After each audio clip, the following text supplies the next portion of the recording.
మాణిక్య వాచికర్ రెండో భాగం నాయనార్ గురించి చెప్పుకుంటూ ఉన్నాం. 63 నాయనార్లు పెరియ పురాణం ద్వారా మనం తెలుసుకుంటూ ఉన్నాం. అలాంటి మాణిక్య వాచికర్ పాండ్య రాజు దగ్గర మంత్రిగా ఉన్నాడు. ఆ మంత్రిగా ఉన్నప్పుడు అతను ఇచ్చినటువంటి గుర్రాలు కొనుక్కురమ్మని ఇచ్చినటువంటి డబ్బు మొత్తం ఆలయాలు కట్టడానికి ఖర్చు చేస్తాడు. అక్కడ ఉన్నటువంటి యోగి పుంగవుడి దగ్గర కూర్చుని అతని దగ్గర ఎన్నో విషయాలు నేర్చుకుంటాడు శైవ మతానికి సంబంధించి. ఇక్కడ మళ్ళీ రాజుగారు డబ్బులు ఏమైపోయాయి, నువ్వు గుర్రాలు కొనుక్కురమ్మంటే ఆలయం కట్టించడానికి ఖర్చు చేశావు అని చాలా బాధపడిపోయి అతన్ని హింసించి అతన్ని పిలిపించి బందీగా చేసి అతన్ని చాలా హింసిస్తాడు. అప్పుడు ఈశ్వరునికి మొరపెట్టుకుంటాడు, ఈశ్వర, నీ గురించి కదా నేను చేసింది, ప్రజోపయోగార్థమే నేను ఈ గుడి కట్టించాను. అట్లాంటి గుడి కట్టించినందువల్ల ఇప్పుడు నేను నేరం చేసినట్టుగా భావించి నన్ను కొట్టిస్తున్నారు, నన్ను ఇలా హింసిస్తున్నారు. నేను ఈ దెబ్బలకి తాళలేను, నేను ఈ శిక్షను భరించలేను, నువ్వేం చేస్తావో నాకు తెలీదు అని వేడుకోగానే, అంతకుముందు ఎప్పుడు గుర్రాలు వస్తాయంటే శ్రావణ మాసంలో వస్తాయని చెప్పమన్నాడు యోగి పుంగవుడు, ఈశ్వరుడు కూడా. అలాగే శ్రావణ మాసం వచ్చింది, శ్రావణ మాసం రాగానే గుర్రాలు తిరిగి వచ్చేస్తాయి. తిరిగి రాగానే నిజంగానే పొంగిపోతారు. ఓహో, గుర్రాలు వచ్చేసాయి కదా అని అప్పుడు హింసించేటువంటి అతన్ని తీసి మళ్ళీ విడుదల చేస్తారు. విడుదల చేసినా కూడా ఇంకా తన శివభక్తి పరాయణతోనే ఉంటాడు. ఆ తర్వాత ఆ గ్రామంలోకి నక్కలు వస్తాయి, ఊళ్ళలు పెట్టుకుంటూ రాజ్యంలోకి పెట్టుకుంటూ వచ్చి ఎంతోమంది భటులని ఎంతోమంది మనుషుల్ని కూడా తింటూ నాశనం చేస్తూ చాలా ఘోరంగా ఆ నక్కలని ఊళ్ళలు పెడుతూ వస్తూ ఉంటాయి. అయితే ఇతను అందరూ ఏం చెప్తారంటే దుర్బుద్ధితో ఇతని మీద పితూరీలు చెప్తూ ఉంటారు. అంటే మాణిక్యవాచికర్ చేసినందువల్లే ఈ నక్కలు వస్తున్నాయి, మాణిక్యవాచికరు మీరు మాణిక్యవాచికర్ని అన్నందుకు అతని కోపం ద్వేషం పెట్టుకొని ఈ శివుడిని పూజించడం వల్ల ఆ శివుడే వీటన్నింటినీ పంపించాడని ఉల్టాగా చెప్పి రాజునంతా కూడా మభ్యపెడతాడు. అట్లా మభ్యపెట్టేటప్పటికీ మళ్ళీ అతన్ని పిలిచి మళ్ళీ కట్టేసి మళ్ళీ హింసించడం మొదలు పెడతాడు మాణిక్యవాచికర్ని. చాలా హింసిస్తూ ఉంటే అప్పుడు బాగా బాధపడిపోతాడనమాట. ఓ శివ, నేనేం తప్పు చేశాను, నేను చేసినవన్నీ న్యాయబద్ధమైనటువంటివే కదా, నీకోసం గుడి కట్టాను, అయినా నీ విధంగా శిక్షిస్తున్నాను, నేనేం చేయాలి అని బాగా బాధపడిపోతూ ఏడుస్తూ అసలు నన్ను ఎట్లాగైనా రక్షించు, నువ్వు నేనేం చేయాలో చెప్పు ఇప్పుడు అని అనగానే ఇట్లా ఉండగానే అనుకోకుండా వైఘై నది పొంగుతుంది. పొంగి పొంగి పొరలి అంతా ఊళ్ళు కబలించేస్తూ ఉంటుంది. వరదలు వచ్చినట్టుగా మొత్తం అసలు ఎక్కడా కూడా ఇళ్ళు అన్నీ కూడా ఇట్లా మునిగిపోతూ ఉంటాయి. ఆ వైఘై నది పొంగే సందర్భంలో రాజుగారు ఏమి ఆజ్ఞాపిస్తాడంటే ప్రజలందరినీ కూడా ఒక్కొక్కళ్ళు ఒక్కొక్క గంప మట్టి తీసుకెళ్ళి ఆ ప్రవాహానికి అడ్డుకట్ట వేయండి అని చెప్తాడు. అందరూ అలాగే ఒక్కొక్కళ్ళు ఒక్కొక్క గంప తీసుకెళ్ళి ఆ మానకట్ట వేస్తూ ఉంటారు. ఆ వేస్తూ ఉన్నప్పుడు అక్కడ ఒక ముసలావిడ కూర్చొని తినుబండారాలు పెట్టుకొని అమ్ముతూ ఉంటుంది ఓ పక్కన గట్టు మీద. అక్కడికి ఒక అతను ఆమె వంతు వస్తుంది, ఆమె కూడా వేయాలి. ప్రతి ఒక్కళ్ళు, ముసలి లేదు, ముతక లేదు, చిన్నవాళ్ళు లేదు, పెద్దవాళ్ళు లేదు, ప్రతి వాళ్ళు ఒక గంప తీసుకెళ్ళి ఆ వైఘై నదికి అడ్డుకట్ట వేయాలి. ఆమె దగ్గరికి ఒక అతను వచ్చేసి ఉప్పరి పనివాడి లాగా వచ్చి, నేను నీ బదులు వేస్తాను, నాకు తినుబండారాలు ఇస్తావా అంటాడు. ఏం కావాలి నాయన, తీసుకో నువ్వు అని తినుబండారాలు ఏం కావాలో అవి ఇస్తుంది. అవి తినేసి చక్కగా అక్కడ కూర్చుని నలుగురు కూర్చుని మాట్లాడుకుంటూ ముచ్చట పెట్టుకుంటూ ఉంటారు. పిల్లలందరినీ పోగేసి, అతను ఎవరంటే శివుడే అక్కడ కూర్చుని అందరినీ పోగేసి కబుర్లు చెప్తూ ఉంటారు. రాజభట్లు వచ్చి, ఏం చేస్తున్నారు మీరు, ఉప్పరి పని చెయ్యాలి, మీరు అక్కడ మట్టి వెయ్యాలి అంటే మీరేమో ఇక్కడ కూర్చుని ఈ పని చేస్తున్నారు అని అనేటప్పటికీ నిజంగా ఒక్క తట్ట ఇట్లా పోసారో లేదో మొత్తం వైఘై నది మొత్తం కూడా ఆనకట్ట పడిపోయి నీళ్లు రావు. అప్పుడు అక్కడ మాణిక్యవాచికరు ప్రార్థన చేస్తూ ఉంటాడు. ఆ మాణిక్యవాచికరు చేసేటువంటి ప్రార్థనల వల్లనే ఈ వైఘై నది పొంగడం ఆగింది అని చెప్పి రాజుగారు భావించి, రాజుగారు మళ్ళీ అతన్ని చాలా మెచ్చుకొని, నువ్వు రాజుగా ఉండవలసింది, ఎట్టి పరిస్థితుల్లో మంత్రిగా ఉండవలసింది మా రాజ్యానికి అని మళ్ళీ అడుగుతాడు. అడిగితే, రాజా నా వల్ల కాదు, నేను అసలు చిన్నప్పటి నుంచి కూడా ఒక యోగి పుంగవుడిలాగానే పెరిగాను, నాకు ఎప్పుడూ కూడా ఈ ఐహికమైనటువంటి భోగవాంఛల మీద నా మనస్సు లేదు, పరాత్పరుడైనటువంటి శివుడిని గురించిన ఆలోచనే కానీ ఇహలోకం ఆలోచన నాకు లేదు, కాబట్టి నేను ఆ విధంగానే శివుడి గురించి ఆలోచన చేస్తూ నేను చిదంబరం వెళ్ళిపోవాలి, ఆ నటరాజ సన్నిధికి వెళ్ళిపోయి ఆ నటరాజ పాదాల విందాలపై పడి అక్కడ నా జీవితాన్ని గడపాలి, అంతిమ సమయం అక్కడ గడపాలి, నేను ఇక్కడ ఉన్నానని రాజు ఎంత బ్రతిమిలాడినప్పటికీ మంత్రిగా ఉండమని నేను ఒకసారి మంచివాడై ఒకసారి చెడ్డవాడని, ఒకసారి శిక్షించి ఒకసారి దగ్గరికి తీస్తే ఎవరుంటారు, అందులో ఇతడు అసలు ఇష్టం లేకుండా వచ్చాడు మంత్రి పదవికి, అయినా మంచి చేయాలని చూశాడు, అయినప్పటికీ కూడా అపార్థం చేసుకున్నాడు రాజు. వేరే వాళ్ళ మాటలు విని ఎంతమంది చెడిపోతారు కదా, కాబట్టి రాజు అనేటువంటి వాడు ముందర ఆలోచించాలి, అంతేకాని వేరే వాళ్ళ మాటలు విని వెంటనే తన అభిప్రాయాల్ని మార్చుకోకూడదు. ఇంత స్నేహితుల్లాగా ఇంత బంధువు మంచిగా ఉండి ఎన్నింటినో మంచి రాజ్యాన్ని సుభిక్షంగా చేసి ఎంతో ధన సంపదను తెచ్చిపెట్టినటువంటి మంత్రిని అవమానించి అనుమానించి బాధపెట్టి హింసించి ఈ విధంగా చేసినటువంటి రాజు దగ్గర అతను ఉండలేక నేను చిదంబరం వెళ్ళిపోవాలి నటరాజస్వామి దగ్గరికి అని వెంటనే నటరాజస్వామి దగ్గరికి వెళ్ళిపోయి అక్కడ నటరాజస్వామి దగ్గరికి వెళ్ళిపోయి అక్కడ పాదాల దగ్గర ఉండిపోయి బాగా నన్ను ఏ విధంగా అయినా సరే నన్ను తీసుకెళ్ళి స్వామి నీ దగ్గరికి అని బాగా ఏడుస్తాడు, బాధపడతాడు. అడిగితే కాదు నువ్వు ఇంకా కీర్తనలు రాయాలి, పాడాలి, పద్యాలు రాయాలి, ఇప్పుడే నిన్ను వెళ్ళాల్సిన ఇది రాలేదు ఇంకా, అందుకని చెప్పేసి నువ్వు రాయాల్సినటువంటి కావ్యం మిగిలిన్నది, అది రాసినాక తర్వాత నీ మోక్షం అనేటువంటిది అదే సిద్ధిస్తుంది, కైలాసం అనేది లభిస్తుంది నీకు అని శివుడు చెప్తాడు తనకి కల్లో కనిపించి. సరే, ఆ విధంగా శివక్షేత్రాలు అనేకం సందర్శిస్తూ చివరికి చిదంబరం చేరి ఆ నటరాజస్వామి దగ్గర కూర్చుని తాను స్వయంగా కీర్తనలు పాడి సాక్షాత్తు నటరాజస్వామి చింతనే ఉండి మధురమైనటువంటి కీర్తనలు ఆలపించి ఆ కీర్తనలను ఎవరు రాశారో తెలుసా? ఆ శివుడు కీర్తనలు రాసేట. ఎంత అద్భుతం అండి! కీర్తనలు ఆయన పాడుతూ ఉంటే ఆ పాడినటువంటి కీర్తనలు శివుడు స్వయంగా రాశాడు. ఎంత అద్భుతం! అసలు అటువంటి కీర్తనలన్నీ కూడా దానికి తిరువాచకం అని పేరు పెట్టారట. తిరువాచకం అని పేరు పెట్టి అది ఇప్పటికి కూడా ఒక పవిత్రమైనటువంటి గ్రంథంగా భావిస్తారట తమిళులు. అటువంటి ఆ తిరు గ్రంథాన్ని ఆలయంలో నటరాజస్వామి విగ్రహం దగ్గరే పెట్టి ఉంచుతారట. మరి శివుడు రాసినటువంటి గ్రంథం అక్కడ ఉండక ఇంకెక్కడ ఉంటుంది? నటరాజస్వామి వారి దగ్గరే ఆ శివుడు రాసినటువంటి గ్రంథము ఉండడం అనేది జరుగుతుందన్నమాట. అది మామూలుగా వైష్ణవులు తిరుప్పావై అంటారు కదా, ఆ తిరుప్పావై మామూలుగా ధనుర్మాసం మొదలుకొని, అంటే డిసెంబరు 15 తర్వాత ధనుర్మాసము మనకి జనవరి దాకా సంక్రాంతి పండుగ దాకా వస్తుంది. ఆ నెల రోజులు కూడా తిరుప్పావై పాశురాలు రోజుకొక పాశురం చొప్పున మనకి దేవాలయాల్లో చదువుతూ ఉంటారు. అటువంటి ఆ తిరుప్పావై పాశురాలు గోదాదేవి రాసినవి. గోదాదేవికి అక్కడ శ్రీ మహావిష్ణువే రాయించాడని చెప్తారు, రంగనాథుడు రాయించాడని చెప్తారు. కాబట్టి ఆ తిరుప్పావై ఎంత పవిత్రమైనటువంటి గ్రంథమో, ఆ పాశురాలు ఎంత పవిత్రమైనటువంటివో, అలాంటి పవిత్రత, అలాంటి గాఢత, అలాంటి పవిత్రత అనేటటువంటిది ఈ తిరువాచకానికి కూడా ఉన్నాయి. అంటే రెండు భగవంతుడివే కదా మరి. అది వైష్ణవులకి అది పరమ పవిత్ర గ్రంథమైతే, ఇది శైవులకు పరమ పవిత్రమైనటువంటి గ్రంథం తిరువాచకం. ఇది నటరాజస్వామి ఆలయం దగ్గరే, నటరాజస్వామి స్వామివారి దగ్గరే కింద అక్కడ ఆ గ్రంథం అనే తిరువాచకం అనేటటువంటిది ఉంటుందట. ఒక అద్భుతమైనటువంటి మాణిక్య వాచకర్ అనేటువంటి అతను ఎంత గొప్ప శివభక్తుడు అంటే, మనకి అతను రాసినటువంటి, చెప్పినటువంటి, పాడినటువంటి అసలు నేను ఉండను భూలోకంలో, నేను పైలోకానికి వచ్చేస్తాను, నీ పాదార విందాల్ని దర్శించుకుంటాను, కైలాసానికి వచ్చేస్తాను ప్రార్థన చేస్తే శివుడు లేదు, నీ లోకంలో నువ్వు కీర్తనలు రాయవలసినటువంటి అవసరం ఉంది, నువ్వు రచనలు చేయవలసిన అవసరం ఉందని చెప్పాడు.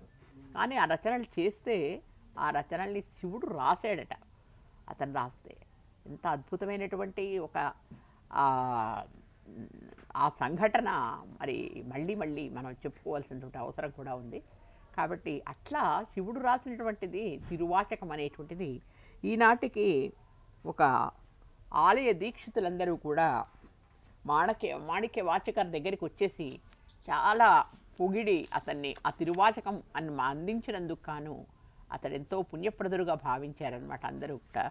నిజంగా ఆ నటరాజస్వామి సన్నిధికి అతను ఆ విధంగా తీసుకువెళ్ళి ఆ నటరాజేశ్వరుడి దగ్గరికి తీసుకెళ్ళి ఆ పుస్తకాన్ని అక్కడ ఉంచడం, ఆ తర్వాత అందరూ చూస్తుండగానే అప్పుడైతే ఆ తిరువాచకం రాసి అక్కడ పెట్టాడో ఆ తర్వాత అందరూ చూస్తుండగానే నటరాజస్వామి దగ్గరికి వెళ్ళి జ్యోతి రూపంలో నటరాజస్వామి వారిలోకి వెళ్ళిపోయారట ఆయన. ఎవరు? మన మాణిక్య వాచకర్. ఇట్లా తన జీవితంలో ఎన్ని ఉడుదుడుకులు సాధించాడు, ఎన్ని బాధలు పడ్డాడు. రాజుగారు నమ్మాడు ఒకసారి, నమ్మలేదు ఒకసారి దగ్గరికి తీశాడు, ఒకసారి గౌరవించాడు, ఒకసారి హింసించాడు, శిక్షించాడు, ఒకసారి అనుమానపడ్డాడు, అవమానపరిచాడు. అయినప్పటికీ కూడా దేనికి కూడా స్థిరచిత్తుడై ఉన్నాడు. అంటే పొగిడితే పొంగిపోలేదు, తెగిడితే నీరసపడిపోలేదు. ఆ విధంగా స్థిరచిత్తంతో ఉన్నటువంటి వాడు కాబట్టే ఆ మాణిక్య వాచకర్ అనేటువంటి అతను చాలా గొప్ప శివభక్తుడిగా చరిత్రలో నిలిచిపోయాడు. ఆ క్షేత్రంలో నిజంగా ఈ తిరువాచకానికి చాలా మంచి పేరు వచ్చింది. మాణిక్య వాచకర్ కూడా గొప్ప శివభక్తుడిగా, గొప్ప నాయనారుగా అతను కూడా ఉండిపోయాడు. కాబట్టి ఇటువంటి అద్భుతమైనటువంటి కథ మనకి నాయనార్ల చరిత్రలో ఉండడం, మాణిక్య వాచకర్ గొప్ప గొప్ప కథలు, జ్ఞాన సంబంధార్, పానార్, తర్వాత తిరుజ్ఞాన సంబంధార్, సుందరార్, వీళ్ళందరికీ అంటే శివుడు ప్రత్యక్షమై శివుడే వాళ్ళకి సహాయం చేశాడు. ఆ తిరుజ్ఞాన సంబంధారికి జ్ఞానం అంతా కూడా పార్వతీదేవి క్షీరం వల్ల వచ్చింది. శీర్ఘాళి అనేటువంటి ప్రదేశంలో అమ్మవారు కరుణించి కటాక్షించి అమ్మ అమ్మ అమ్మ అని పిలిస్తే ఆ అమ్మ దిగి వచ్చి ఆమె పాలు అతనికి తిరుజ్ఞాన సంబంధానికి తాగించింది. అతను ఎంత జ్ఞానవంతుడయ్యాడు. తాగినప్పటి నుంచి 3 ఏళ్ళప్పటి నుంచి కూడా కీర్తనలు, పద్యాలు, పడిగాలు పాడటం మొదలుపెట్టేశాడు ఆయన. అంత అద్భుతమైనటువంటి కథలండి ఇవన్నీ కూడా. అలాగే మనకి సుందరార్ నాయనార్ అసలు ఆ శివుణ్ణే రాయబారిగా చేసుకున్నటువంటి వాడు మరి సుందరార్ నాయనార్. ఇంకా పానార్ వీణావాదనలో నిపుణుడైనటువంటి వాడు. ఇట్లా ఒకటి కాదు, 2 కాదు, ఒక అద్భుతమైనటువంటి కథలన్నీ కూడా ఇక్కడ చెప్పడం అనేది మనకి జరిగింది. పెరుందురై అనేటువంటి ప్రదేశంలో విశ్రాంతి కోసం ఆగుతాడు మాణిక్య వాచకర్. విశ్రాంతి కోసం ఆగేటప్పటికీ అక్కడ ఒక సన్యాసి, ఒక యోగి అద్భుతంగా చెప్తూ ఉంటాడు శివుని యొక్క విశేషాలు, శివతత్వం, ఇవన్నీ కూడా అద్భుతంగా చెప్తూ ఉంటాడనమాట. అయితే యోగి పుంగవులు చేయాల్సిన పనులేంటి, తపస్సంపన్నులు సాధించాల్సిందేంటి, ఇవన్నీ కూడా అద్భుతంగా చెప్తూ ఉంటాడు, ప్రబోధిస్తూ ఉంటాడు. ఒక చెట్టు కింద కూర్చొని సన్యాసి బోధిస్తూ ఉంటాడు. భగవద్ విషయాలన్నింటినీ కూడా బోధిస్తూ ఉంటాడు. అందరికీ కూడా, ప్రజలందరికీ కూడా బోధిస్తూ ఉంటాడు. ఎంతో ఆసక్తితో వింటూ ఉంటారు ప్రజలందరూ కూడా. ఇతనికి కూడా చాలా ఆకర్షితుడవుతాడు. ఇంకా నిజంగా దైవ సంబంధమైనటువంటి విషయాలంటే ఇంకా ఆసక్తి ఎక్కువ కదా మాణిక్య వాచకర్కి. అందుకని చెప్పి ఇతను కూడా ఏం చేస్తాడంటే దగ్గరికి వెళ్ళి ఆ యోగి పుంగవుడు చెప్పేవన్నీ కూడా శ్రద్ధగా ఆలకిస్తాడు. ఆలకించి తన్మయులైపోతూ ఉంటాడు. ప్రజలందరూ తన్మయులవుతారు. అట్లాగే ఈ మాణిక్య వాచకుడు కూడా తన్మయుడైపోతూ ఉంటాడు. తను చెప్పేటువంటి ఆధ్యాత్మిక విషయాలు ఎంత అద్భుతంగా ఉన్నాయంటే ఆ శివుడు దిగి వస్తున్నాడా అన్నట్టుగా చెప్తుంటాడనమాట అతను. నిజంగా మనం కూడా ఎక్కడైనా ప్రవచనానికి వెళ్ళినప్పుడు అసలు ఇహలోకాన్ని మర్చిపోతాం. అంత గొప్పగా చెప్పేటువంటి పండితులు ఉంటారు కొంతమంది. అట్లా చెప్పేటప్పుడు మనల్ని మనం మర్చిపోయి ఆ చెప్పేటువంటి విషయాల్ని శ్రద్ధగా ఆలకిస్తూ ఉంటాం. అసలు ఇహలోకాన్ని కూడా మర్చిపోతాం ఒక్కొక్కసారి. అలాంటి సందర్భంగా ఇతరు వాచకరు సన్యాసి పాదాలకి నమస్కరించి, స్వామి మీరు ఏమీ చేయలేని అయోమయ పరిస్థితిలో నేనున్నాను, నా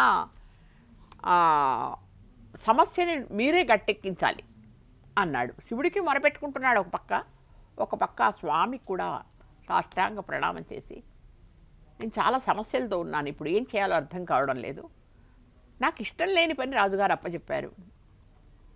తర్వాత రాజుగారు అసలు వేరే మార్గాన్ని తొక్కుతున్నారు, ప్రజలంతా కూడా అల్లకల్లోలంగా ఉంది, రాజ్యమంతా కూడా. ఈ సమస్యలతో నేనేం చేయాలో నాకు అర్థం కావడం లేదు, నా సమస్యల్ని గట్టెంకించండి స్వామి అని చెప్పేసి ప్రార్థించాడు. అయితే నాకేమో ఈ అరబ్బీల దగ్గర ఆ గుర్రాలని కొనుక్కోవడానికి అంత సొమ్ము వ్యయం చేయడం వ్యర్థం అనిపిస్తుంది నాకు. రాజు ధనాగారం నుంచి అంత సొమ్ము తెచ్చుకొని ఆ గుర్రాలని కొనడం ఇప్పుడు అవసరమా అంటే రాజుగారు తీసుకుని రమ్మన్నారు. నాకేం చేయాలో బోధపడటం లేదు అని స్వామికి విన్నవించుకున్నాడు ఆయన, ఆ యోగికి. అతన్ని ఆశీర్వదిస్తూ ఎంతో కారుణ్యాన్ని కురిపించాడట ఆ యోగి. నువ్వేమీ బాధపడకు వాచికర్, యోగి సన్నిధానంలో ఉన్నంత వరకు కూడా నీకేమీ కాదు, ఇక్కడ ఒక దివ్యానుభూతే పొందుతావు తప్ప ఇంకోటి అనుభూతి ఏమి ఉండదు. నిజంగానే తాను మర్చిపోయాడు, తన తనువు తాను మర్చిపోయాడు వాచికర్ ఆ యోగి పుంగవుడి దగ్గర. సద్గురువు కలిగినంత ఆనందం కలుగుతుంది మనకి. ఎప్పుడైనా కూడా మన సద్గురువు కలిగితే కలిగేటువంటి ఆనందం చాలా విభిన్నంగా ఉంటుంది. కాబట్టి మరి ఏం చేయాలి నేను అని ఉన్న విషయం అంతా చెప్తాడు వాచికర్ ఆ యోగి పుంగవుడితో. అట్లా గుర్రాలు కొనుక్కొని రమ్మన్నారు, నాకేమో ఇష్టం లేదు, ఆ ధనాన్ని వ్యయం చేయడం ఇష్టం లేదు, రాజ్యమే బాగోలేనప్పుడు ఈ గుర్రాలు తీసుకుని అవి తీసుకుని ఎందుకు నేను వెళ్ళడం అని ఆలోచిస్తున్నాను నేను అంటే, ఆ యోగి పుంగవుడు అంటాడు, నువ్వేమీ మాట్లాడకు, ఎవరొచ్చినా వచ్చే శ్రావణ మాసానికి గుర్రాలు వస్తాయి అని చెప్పు, వచ్చే శ్రావణ మాసానికల్లా గుర్రాలు ఉంటాయి రాజ్యంలో అని చెప్పి పంపించమంటాడు. అంటే రాజుకి డౌట్ వస్తుంది, సందేహం వస్తుంది, ఏంటి ఇంతకాలం అయింది రాలేదు ఇతను, గుర్రాలు కొనుక్కుని వస్తాను అన్న మనిషి ఇంకా ఇంతవరకు కూడా ఏ విధంగానూ కూడా రాలేదు, ఏం జరుగుతోంది అని భటుల్ని పంపిస్తాడు అతని దగ్గరికి. పంపిస్తే ఎక్కడున్నాడో వెతుక్కుంటూ వస్తే ఇతను ఇక్కడ కూర్చుంటాడు. కూర్చునేటప్పటికీ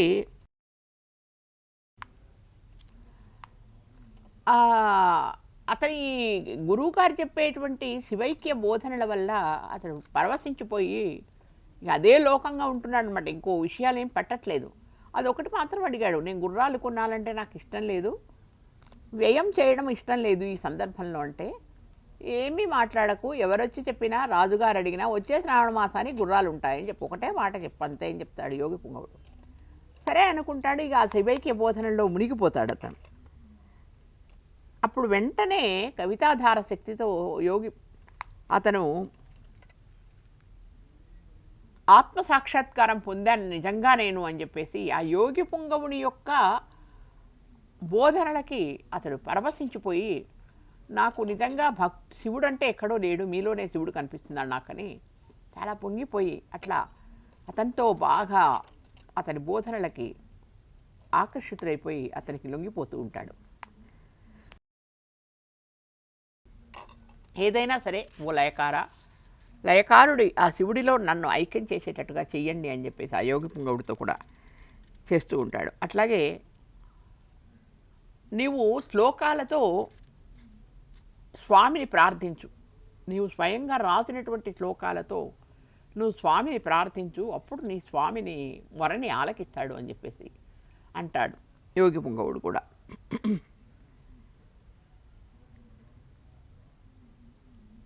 అప్పుడు ఏం చేయాలో అర్థం కాక అతను ఆ పని చేస్తూ ఉంటాడు. అయినా నన్ను ఈ ఐహిక బంధాల నుంచి విముక్తిని చేసి నేను ఇంకా బ్రతకడం అనవసరం. ఇంత లోపల ఏం జరుగుతుంది, అతను కొనాలనుకున్నటువంటి గుర్రాలన్నీ కూడా వేరే రాజు కొనుక్కుని వెళ్ళిపోతాడు అక్కడి నుంచి, సముద్రం దగ్గర నుంచి. అప్పుడు రాజుగారికి విపరీతమైన కోపం వచ్చింది. నేను గుర్రాలను కొనమని పంపిస్తే డబ్బులు తీసుకుని వెళ్ళిన మనిషి గుర్రాలను కొనకుండా అక్కడెక్కడో ముక్తి మార్గం అని శైవ మార్గం అని చెప్పేసి ఆ యోగి పుంగవుడి దగ్గర కూర్చుని పరమేశ్వరుని గురించి తపస్సు చేస్తూ డబ్బులు ఏం చేస్తారో తెలియదు, అక్కడ ఒక ఆలయం కట్టించేస్తాడు. పైగా ఆ దగ్గరలో ఒక ఆలయం కట్టించేసి శివుణ్ణి పూజిస్తూ ఉంటాడు అతను. అంటే అతనికి ఇచ్చిన డబ్బులంతా కూడా అట్లా వ్యయం చేసేసాడనమాట. అతని చాలా కోపం వచ్చేసింది రాజుగారు, నేను చెప్పిన పని ఏమిటి, అతను చేసే పని ఏమిటి, ఈ విధంగా చేశాడని చెప్పేసి. అంటే ఇక తను ఊరికే పాండిత్యం కవిత్వం చదవటం పాడటం, అసలు అతన్ని శివభక్తి పరాయణుడిగా మారిపోతాడు పూర్తిగా వాచకరు. ప్రార్థన శ్లోకాలతో అతన్ని అలరించాలని ప్రయత్నం చేస్తూ ఉంటాడు. సరే, నేను నిన్ను ఎట్లాగైనా నీ దగ్గరికి తీసుకువెళ్ళి స్వామి, నేను ఇంకా బ్రతకడం అనవసరం, నేను ఇంకా ఈ లోకంలో బ్రతకలేను, నేను ఇటువంటి ఈ మనుషుల మధ్య నేను ఉండలేను అని చెప్పేసి అతను ప్రార్థిస్తాడు శివుణ్ణి.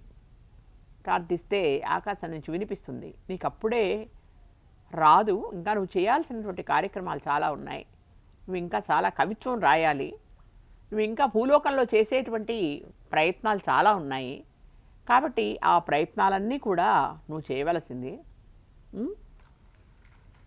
అని ఒక అమృత గుడికల్ లాంటి మాటలు వినిపించాయి ఆకాశం నుంచి.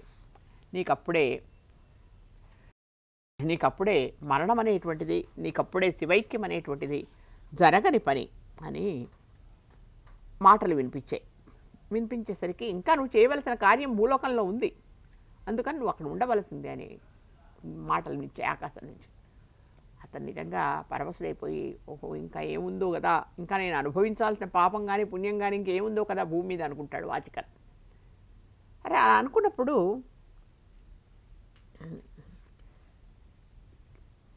తనకిచ్చినటువంటి సొమ్ములోంచి అంతా కూడా తీసి మహోన్నతమైనటువంటి అందమైనటువంటి ఆలయాన్ని కట్టేస్తాడు. అంటే ఇదేనేమో చేయవలసింది, శివుడు ఇదే కోరుకున్నాడేమో నా చేత ఆలయం కట్టించుకోవడం అనుకుంటాడు, అతను చేస్తాడు.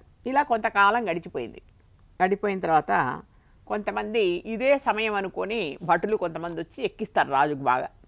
రాజా నువ్వు చెప్పినటువంటి మాణిక్య వాచికర్ బాగా దగ్గరికి తీసావు కదా, మంత్రి పదవి ఇచ్చావు, అతనికి చాలా డబ్బులు ఇచ్చావు, ఆ డబ్బులన్నీ తీసుకోపోయి గుర్రాలని కొనుక్కున్నామన్నావు, అతను ఏం చేస్తున్నాడో తెలుసా, ఎక్కడో చోట కూర్చుని ఒక ఆలయం కట్టించేసి ఆ డబ్బులన్నీ వృధా చేశాడు, నువ్వు చెప్పినటువంటి పనిని చేయలేదు, ఆ గుర్రాలు కూడా వేరే రాజులు కొనుక్కుని వెళ్ళిపోయారు అని చెప్పి ఇతని మీద ఇంకా ఉన్నవి లేనివి కూడా కల్పించి చెప్తారు. అసలు ఆలయం కట్టించి ఇప్పుడు అతనే బిచ్చమెత్తుకుంటున్నాడు, అతని దగ్గరే డబ్బు లేకుండా అయిపోయింది, అతను తినడానికే తినలేక అక్కడ బిచ్చమెత్తుకుని బతుకుతున్నాడు అని చెప్పేసి చెప్తారు. ఆ పిచ్చివాడైపోయాడు అతను, అంటే నిజంగా ఆ పిచ్చిని తొలగించండి, అతనికి కలిగినటువంటి ఆ పిచ్చిని తొలగించండి అని చెప్పి భటులంతా కూడా రాజుగారికి అనేప్పటికీ రాజుగారికి చాలా కోపం వస్తుంది. కోపం వచ్చి అరివర్ధనుడు, ఆ రాజుగారు అరివర్ధనుడు పేరు, అతను చాలా ఆగ్రహించి మాణిక్యవాచకుని తీసుకురమ్మని చెప్పి భటుల్ని పంపిస్తాడు. తీసుకురండి, ఎట్లాగైనా సరే కట్టేసి తీసుకురండి అని. సరే వాళ్ళు అక్కడికి వెళ్తారే కానీ అతన్ని కట్టే బుద్ధి కాదు వాళ్ళకి, ఎందుకంటే వాళ్ళకి తెలుసు కదా అతను ఎట్లాంటి వాడు, మంచి బుద్ధి సంపన్నుడు, తెలివితేటలు కలిగిన వాడు, జ్ఞాన సంపన్నుడు. అతను చూస్తే ఒక యోగి పుంగవుడిలాగా ఉన్నాడు, శివుడికి మారురూపంలాగా ఉన్నాడు అతన్ని ఎలా కట్టి తీసుకుపోగలరు వాళ్ళు, కాబట్టి చూస్తారే కానీ అతన్ని ఇంకా ఏం చేయలేరన్నమాట. చూసి వారు మంత్రిని చూసి, అయ్యా మిమ్మల్ని రాజుగారు తీసుకురమ్మన్నారు, రాజుగారు చాలా ఆగ్రహిస్తున్నారు, మీరు మాతో రావాల్సింది, రాజుగారి ఆజ్ఞ ఇది అని చెప్పేసి చెప్తే, ఈశ్వర నన్ను ఏం చేయమన్నావు, ఇప్పుడు నాకు పెద్ద సమస్య వచ్చి పడింది, ఇప్పుడు రాజుగారు రమ్మంటే వెళ్ళడానికి ఏమీ ఇబ్బంది లేదు, ఏదన్నా అడిగినా సమాధానం చెప్పడానికి ఇబ్బంది లేదు, కానీ నేను నిన్ను విరిచి వెళ్ళడం అనేటువంటిది చాలా కష్టమైనటువంటి పని, కానీ నేను ఏం చేయాలని బాగా బాధపడుతూ ఏడుస్తాడు. అయితే ఇవేమీ భయపడకు, పిలిచారు కదా వెళ్ళు. మళ్ళీ అది కూడా ఆ సమయంలో కూడా మళ్ళీ శివుడే చెప్తాడు మాటలు ఆకాశం నుంచి, ఓ వాచక నువ్వేం బాధపడవాకు, వెళ్ళు. మళ్ళీ యోగి పుంగవుడు కూడా చెప్తాడు, నువ్వు వెళ్ళు, రాజుగారి దగ్గరికి వెళ్ళి ఒకటే మాట చెప్పు, ఏంటంటే శ్రావణ మాసం కల్లా గుర్రాలు వస్తాయి అని చెప్పు. గుర్రాల గురించే కదా అతను అడిగేది, డబ్బులు ఏం చేసావనే కదా, మీకు శ్రావణ మాసం కల్లా గుర్రాలు వస్తాయి అని. ఒక శ్రావణ మాసం వెళ్ళిపోయింది, ఇంకో శ్రావణ మాసం కల్లా వస్తాయని చెప్పండి. సరే అలాగే అని సరే సంకోచించకుండా రాజుగారి దగ్గరికి వెళ్ళి అదే విషయాన్ని చెప్తాడు అతను. నేను గుర్రాల కోసం ఇచ్చినటువంటి సొమ్మునంతా ఏం చేసావు, ఏం చేసావు, అందరికి పంచి పెట్టావా, ఏం చేసావని రాజుగారు గట్టిగా నిలదీసి అడుగుతాడు. అయ్యా శివకటాక్షంతో మన ప్రజలందరూ కూడా బాగుంటారని ఒక ఆలయం కట్టించాను, అందరూ కూడా కామపిశాచులైపోయారు, కోరికలు ఎక్కువైపోయాయి, తర్వాత ఇష్టం వచ్చినట్టు వేరే మతాల్లోకి వెళ్ళిపోతున్నారు, శత్రురాజులతో వెళ్ళిపోతున్నారు, మన రాజ్యం అంతా అల్లకల్లోలంగా ఉంది కదా, ఇదంతా చక్కబడుతుందని శివకటాక్షం కోసం నేను ఖర్చు పెట్టానని చెప్తాడు అతను. అంటే ఏంటి మీ అతి తెలివితేటలా ఏంటి, నువ్వు కట్టింది గుడా ఒక రాయితో కట్టావా, ఏం చేసావు, అది ఇదని బాగా రాజుగారికి కోపం వచ్చి నిలదీస్తాడు. నీ ధనమంతా కూడా పరమేశ్వరునికే వినియోగించానే తప్ప ఇంకొక పైసా కూడా నేను ముట్టుకోలేదు రాజా. వీళ్ళంతా కూడా ప్రజలందరూ కూడా పవిత్రులైపోతారు దానివల్ల. అంటే ఒక ఆలయం కట్టించాను అంటే రాజుగారి సొమ్మైనా సరే ఆలయం కట్టించాను అంటే అదంతా ప్రజలకే చెందుతుంది కదా. రేపు పొద్దున ప్రజలే కదా పూజ చేసేది దేవాలయాల్లో. కాబట్టి ప్రజలందరూ కూడా పునీతులు అవుతారు. దీనివల్ల మీకేమీ నష్టం లేదని చెప్తాడు. ఇది శివాజ్ఞ వల్లే జరిగింది. ఇది శివాజ్ఞ వల్లే జరిగింది. నేను అనుకుంటే అయ్యే పని కాదు, మీరు అనుకుంటే అయ్యే పని కాదు. ఈ డబ్బు దానికి వినియోగించవలసి ఉంది, దానికే వినియోగించడం జరిగింది. సరే, మంత్రి చెప్పినటువంటి మళ్ళీ శ్రావణ మాసం వచ్చింది, కానీ గుర్రాలు మాత్రం రాలేదు. వాచకుడు మళ్ళీ ధ్యానంలో మునిగిపోయాడు. ఆయన మాణిక్య వాచకుడు, పరమేశ్వర, ప్రజలంతా కూడా నన్ను పిచ్చివాడు అంటున్నారు, ఇది ఎలా నేను నీ పూజ చేయకుండా ఉండలేను. యోగి పుంగవుల్లాగా ఉంటే ఆ పూజ చేయకుండా ఉండలేను, పూజ చేస్తే ప్రజలేమో ఈ పిచ్చివాడు అంటున్నారు, డబ్బులు ఖర్చు పెట్టామంటున్నారు. ఎలాగా ఈ సంసార సాగరం నుంచి నన్ను గట్టెక్కించు, అంటే ఇక్కడి నుంచి నన్ను తీసుకెళ్ళిపోని దగ్గరికి. ఆత్మను నీకు ఎప్పుడో అర్పించేశాను, నా మనసంతా నీ దగ్గరే ఉంది, నా ఆత్మంతా నీ దగ్గరే ఉంది. ఇక ఏం జరిగినా కూడా అంతా నీదే, ఏమి జరిగినా కూడా అంతా నీదే అని చెప్పన్నాడు. అంతా నీకే అన్నాడు. ఏం జరిగినా కూడా అంతా నీదే, అంతా నీకే అని చెప్పేసి వేడుకున్నాడు. హరిమర్దనుడు చాలా కోపంతో మాణిక్యవాచకుడిని బంధించమని ఆజ్ఞాపించేశాడు. అందరూ కలిసి బంధించారు అతన్ని, మాణిక్యవాచకుడిని. రాజు కదా, రాజు తలుచుకుంటే దెబ్బలకు కొదువా, కాబట్టి అతన్ని బాగా బాధ పెట్టారు. కొరడా దెబ్బలు కొడుతున్నారు. ఈషా, ఈ బాధలు భరించలేకున్నాను నేను. ఇంతటి విషయాన్నైనా భరించవచ్చు, కానీ ఈ బాధను భరించలేకపోతున్నాను. నన్ను కొడుతున్నారు, నన్ను హింసిస్తున్నారు అని చెప్పి అతను మాణిక్యవాచకరు అన్నారు. తర్వాత చెప్పుకుందాం. స్వస్తి.